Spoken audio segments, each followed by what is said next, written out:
प्रणाम सुरेश। प्रणाम। हम सब है ना, दिन में कितने केस आए उसमें ही रह गए। लॉकडाउन में अहमदाबाद सिटी में, बॉम्बे में या पूरे इंडिया में कितने केसेस आए, वो सब देखने में ही हमारी दुनिया चली गई। और आपकी दुनिया और आपकी टीम की दुनिया कहीं कहीं जगह पे गई। वो वी कांट इमेजिन के ऐसे ऐसे भी एक्चुअली वो हो सकता है। आपने अहमदाबाद के आसपास में तो वो बहुत सारे एक्चुअली प्रसंग बताए और सब अनुभव भी आपने शेयर किया। क्या आप आगे भी गए गुजरात के डिस्ट्रिक्ट्स में, या फिर लिमिटेड टू अहमदाबाद ही रहे, या कैसा वहाँ पे आपका अनुभव कैसा रहा गए तो?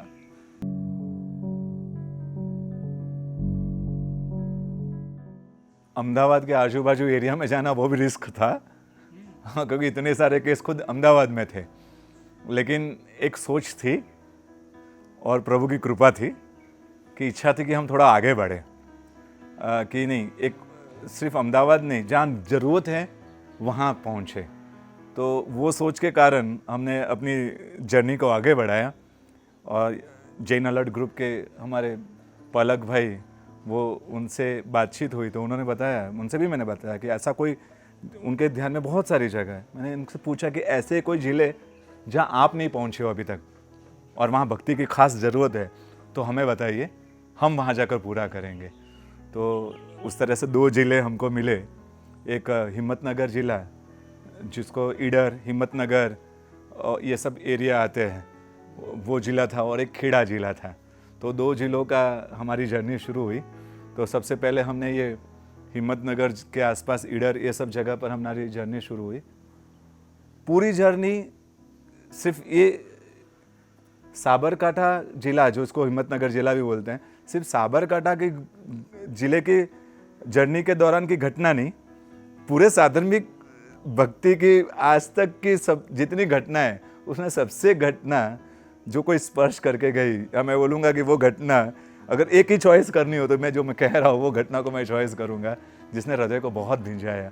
हृदय को आज भी उस घटना को याद करते हैं तो लगता है कि इस भाव का बहुत बड़ा लाभ प्रभु ने दे दिया।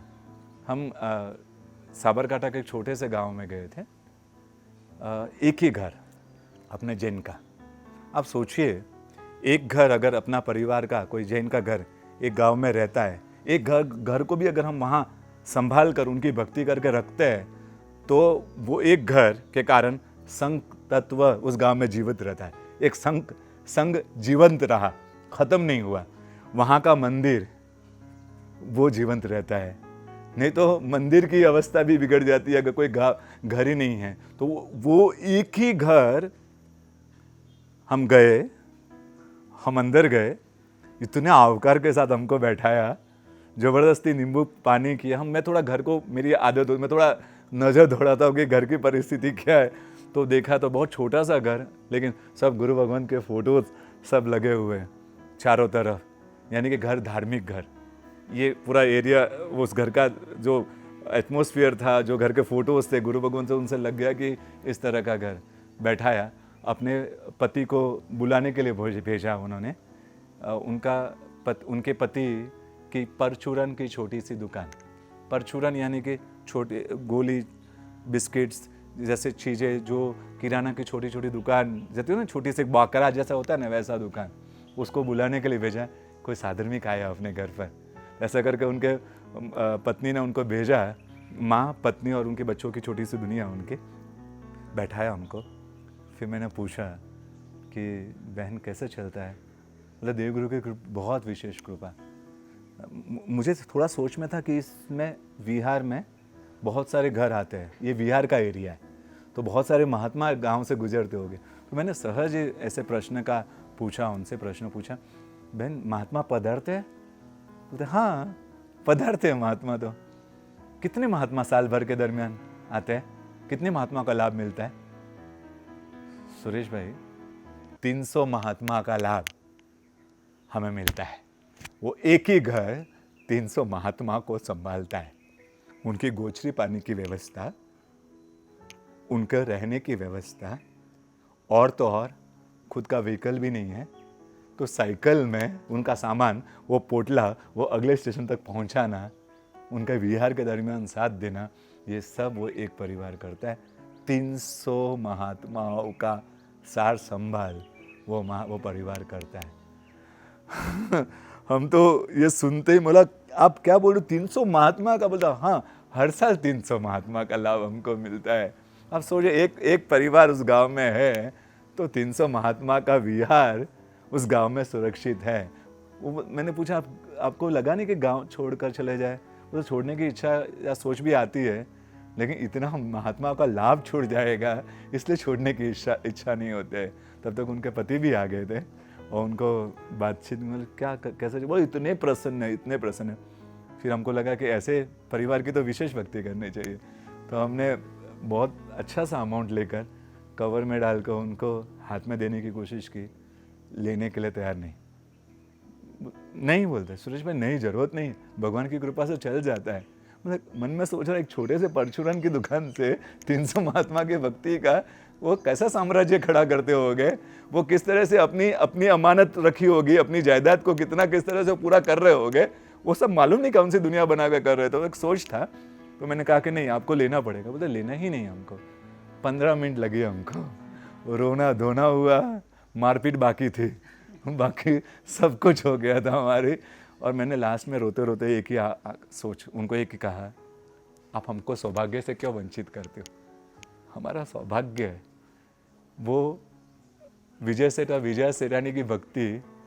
जब केवली भगवंत को या तीर्थंकर भगवान को प्रश्न पूछा कि हमको इतने महात्मा की भक्ति करनी है, इतने हजारों महात्मा की भक्ति करनी है, तो हम कैसे करें?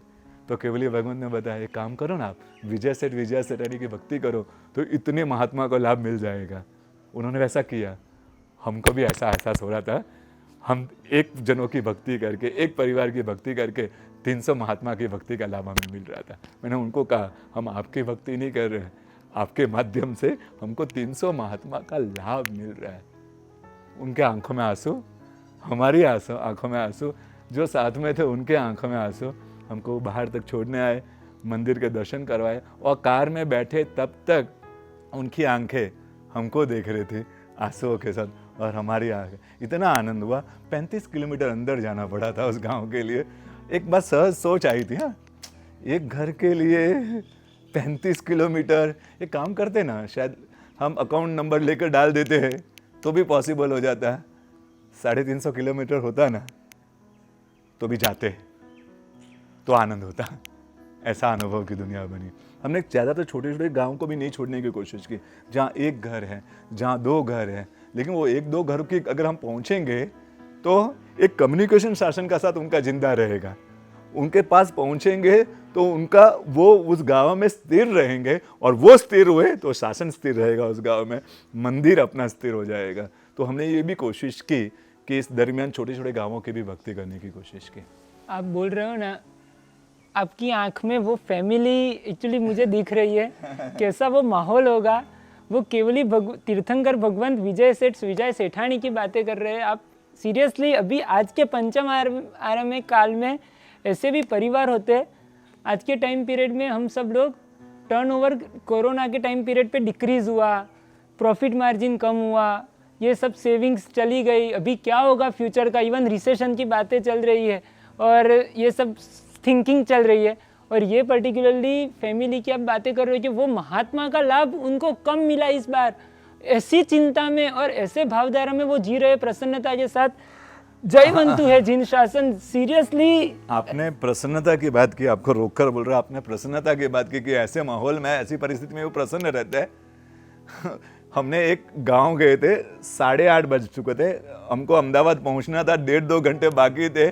फिर भी उस गांव में गए, 15,000 मुसलमानों की बस्ती, उसके बीच में अपना परिवार जैन का घर का रहता है। और प्रसन्न, तो आपने जो चित्त की प्रसन्नता की बात की ना, करोड़ों के मालिक अंबानी को भी जितनी प्रसन्नता नहीं रहेगी उस परिवार भी नहीं, वो भाई अकेले है और उम्र भी कम से कम 60 के आसपास की रहेगी उम्र, लेकिन क्या चित्त की प्रसन्नता देखी है। आज भी उस भाई का चेहरा आता है तो मुझे लगा कि इतनी परिस्थिति ऐसी हो गई है। पत्नी गुजर चुकी थी 1 महीने पहले, खुद का घर का खाना भी खुद को बनाना पड़ता है। एक कटली की छोटी सी दुकान है, 2,000 रुपये उसका भाड़ा है, 2,000 घर का भाड़ा। लेकिन वो भाई अकेले है। आज परिस्थिति ऐसी है कि उनको 2000 भी भाड़ा भी भरना मुश्किल लग रहा है। और वो परिवार किसी ज़माने में जिसके 3 बंगले थे, 3 बड़ी बड़ी दुकानें थी और जिसकी गाड़ियाँ की लाइन लगी रहती थी, वो उस परिस्थिति में था। उस परिवार ने उपदान तबका कराया हुआ है। उस परिवार ने ध्वजा में सामूहिक 3 जने मिलकर लाभ लिया, वैसी बड़ी ध्वजा का लाभ भी उन्होंने लिया हुआ है। ऐसे सुकृत जिन्होंने शासन के किए हुए, उसमें सुकृत में अपने संपत्ति का व्यय किया हुआ है। आज वो 2000 के घर में अपना खुद का खाना खुद बनाकर रहता है। मिले, मैंने पूछा कैसा चल रहा है। मालूम था ये परिस्थिति जब उन्होंने बताई कि पहले ये सब कुछ था। बोला अब कैसा चल रहा है? बोले सुरेश भाई कुछ नहीं, पहले भगवान की ज़्यादा कृपा थी, अब थोड़ी कम है, लेकिन भगवान की कृपा तो है। बोले भगवान की कृपा तो है।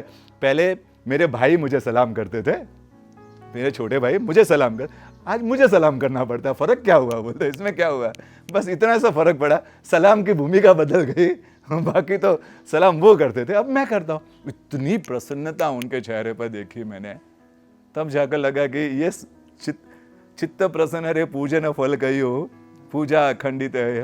हाँ, मैंने मुझे लगा चित्त की प्रसन्नता वास्तविक में भगवान ने जो भूमिका बताई ना, हाँ, हम छोटी छोटी तकलीफों में हम डिस्टर्ब हो जाते हैं, अपनी चित्त की प्रसन्नता खो देते हैं और ये आत्मा इस तरह की परिस्थिति में जीती है। तो ये भी अनुभव की दुनिया हमारी बनी कि प्रसन्नता क्या होती है। हमने किसी अमीर के घर पर नहीं देखी, किसी संपत्ति वाले के घर पर नहीं देखी, हमने चित्त की प्रसन्नता की बहुत बड़ी दुनिया साधर्मी के घर पर देखी। आप जो बोल रहे हो ना, आज के टाइम पीरियड में सबसे ज़्यादा डिप्रेशन, ये सब एक्टर्स सुसाइड ना, वो सब कितना इजी हुआ है। मुझे लग रहा है कि हमें रोल मॉडल इनको बनाना चाहिए कि हम सब भी डिस्टर्ब हो जाते हैं। और ये इतनी चित्त की प्रसन्नता और ये जो प्रसन्नता के साथ भगवान का शासन, सीरियस शायद उसका कारण एक ही है, भगवान का शासन मिला। सुशांत सिंह राजपूत के पास क्या नहीं था?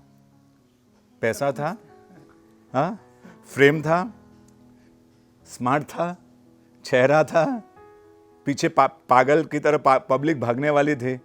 क्या नहीं था?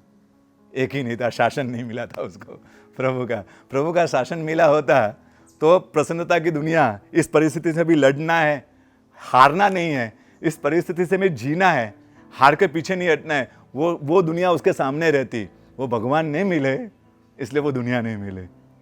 तो आज गर्व के साथ कह सकता हूँ कि शासन हमें मिला है सुरेश भाई। और आगे के भाग में अभी आपके दूसरे भी अनुभव आप शेयर करो और उससे भी ज़्यादा कैसी चित्त के साथ मन की भी प्रसन्नता रहती है, वो हम आगे के भाग में देखेंगे।